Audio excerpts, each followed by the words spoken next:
அன்பு செல்லமே, நீ இருக்கும் நிலை எனக்கு புரியும். நீ என்ன கேட்கிறாய்? ஒவ்வொரு கேள்வியும் என்னை வந்து சேர்ந்து கொண்டுதான் இருக்கிறது. நான் இறந்து போய்விட்டேன் என்று கண்டு கொள்ளாமல் இருக்கிறீர்களா சாயி என்று என்னை கேட்ட கேள்வியால் நான் மனதால் அதிர்ந்துதான் பார்த்தேன். நான் என் குழந்தையை முதலில் என் வசம் திருப்பி பிறகு என் என் இரு கைகளும் அணைத்து நான் உன்னை பாதுகாப்பு வளையத்தில் வைத்து காப்பேன். வீணாக மிரட்டலுக்கும் தேவையில்லாத விமர்சனங்களுக்கும் அஞ்சாதே. நீ உன் வேலையை சிறப்பாக செய்து கொண்டு இருக்கிறாய். யார் விமர்சனங்களும் உன்னை ஒரு பொழுதும் எதுவும் செய்துவிடாத. அகம்பாவத்தால் அலைபவர்கள் அடுத்தவரை விமர்சிப்பதும் சீண்டுவதும் காலகாலமாக நடந்து கொண்டு இருக்கும் செயல்தான். அதனால் நீ எதை நினைத்தும் மனதில் வைத்து குழப்பிக் கொள்ளாதே.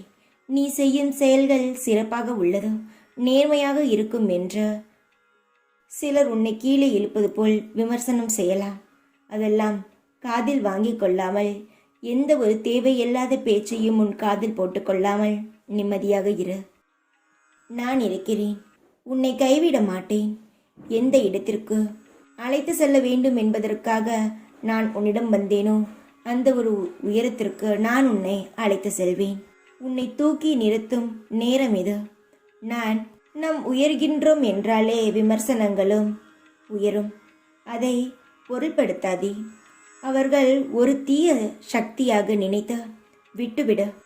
மறதி என்று ஒன்று இல்லை என்றால் மனிதன் பித்து பிடித்து விடுவான். அதனால்தான் இறைவன் மனிதனை படைத்து பொழுதே மறதி என்ற ஒன்றையும் சேர்த்து படைத்து உள்ளார். அதனால்தான் சொல்கிறேன், நல்ல வார்த்தைகளை மனதில் வைத்து சந்தோஷப்படு, முன்னேறு. தேவையில்லாத வார்த்தைகளை மனதை விட்டு விலக்கி மறந்துவிடு. உன் முன்னேற்றமும் மனதும் மிகவும் ஆனந்தமாக இருக்கும். இந்த சாய் சொல்வது உனக்கு புரியும் என்று நான் நினைக்கிறேன். இளமையில் வாழ்க்கையை புரிந்து கொண்ட நீ இதையும் நிச்சயமாக புரிந்து கொள்வாய். எந்த நிலையிலும் சாய் இருப்பதை நீ மறந்ததே இல்லை. பிறகு ஏன் தைரியமாக இரு, நான் இருக்கிறேன் என்றும். எதை கண்டும் அஞ்சாதே. விமர்சனங்கள் உன்னை எதுவும் செய்யாது. தைரியமாக இரு.